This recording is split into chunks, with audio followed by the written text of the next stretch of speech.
this presentation, we will be discussing an innovation that was good but has turned, whereby contradicting the original statement as it has been considered not so good. The innovation topic which we will be analyzing is aeroplanes. In 1894, Otto Lilienthal made the first controlled flight, shifting his body weight to steer a small glider. Inspired by his success, Wilbur and Orville Wright experimented with aerodynamic surfaces to control an aeroplane in flight. Their work leads them to make the first controlled sustained power flight on December 17, 1903 in North Carolina. 6 years later, they sold the first aircraft to the U.S. government. Wright saw the innovation as an amazing and breakthrough, but they had to wait another 30 years for the commercial aviation industry to begin.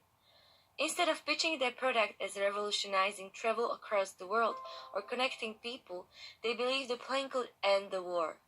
They thought aircraft could be used to observe enemy movements from afar, rendering surprise attacks and violent conflicts useless. In the First World War, the warfare started developing aircrafts. They were used to observe enemies as initiated by Wrights.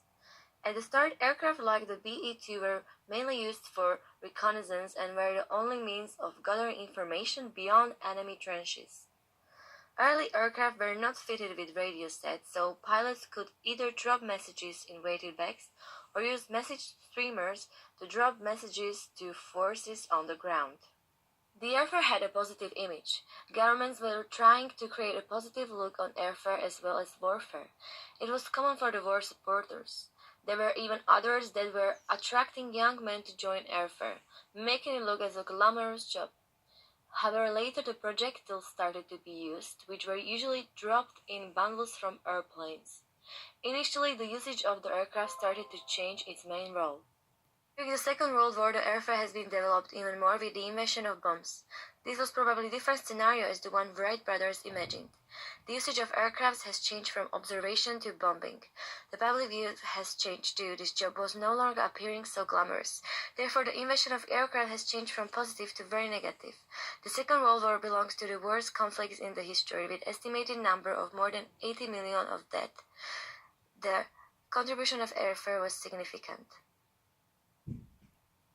After the wars, aviation industry customized airplanes, which eventually found commercial success, and their usage has consequently changed from the weapon to the transportation. Recent changes in the usage of airplane fall into the concept of innovation, one of the myths of innovation, which is to think that innovation is always good. The perception of the innovation as good or bad depends on individual's view. Berkon identifies the goodness scale. For example, while innovation can be good for one individual, it can have long-term bad effect, which will be discussed further. What problems does this invention solve?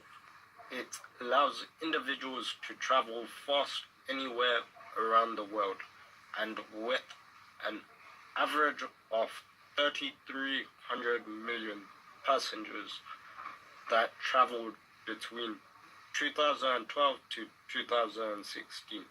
In addition, an aeroplane can be used for entertainment and adventure purposes, and also as a tool to grow society, as it brings the connection between people around the world together. On the other hand, it is just another way to make our lives easier to fulfill our selfish needs. A huge bonus for the growth and expansion of the economy numbers are that the airline industry has a significant impact. According to the research of MarketLine 2017, the global revenue is $569.5 billion. As the demand to use planes is increasing, the negative impact on the environment is growing too. Aviation is a CO2-intensive mode of transport. Its average emissions per passenger kilometer are greater than those from rail travel.